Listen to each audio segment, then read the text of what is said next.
Op het hoogtepunt lukt de turfroutes aan 3000 bootjes in het jaar. Dat binnen de laatste jaren minder.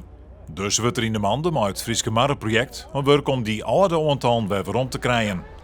Het gebeurt op Gedik met lood, maar daar blijft het net bij.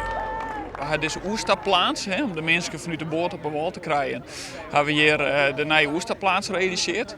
En dat betekent dat wij daar een mooie walbeskoeiing gaan online, mooie wetter- en stroompunten gaan online. Daarnaast hebben we ook nog een trailerhelling online om de mensen ook de boot hier erin te kunnen letten.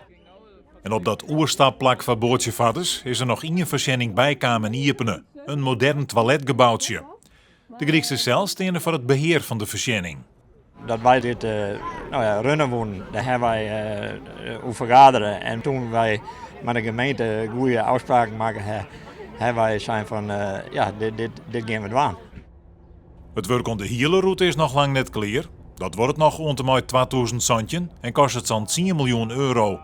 Want er binnen nog genoeg kniepenpunten, like als ondiepten en krappe bochten. Knelpunten die gaan we oplossen.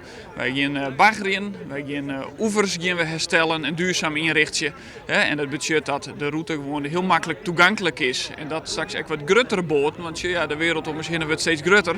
En dat die ook makkelijk toegang kunnen vinden hier op de turfroute.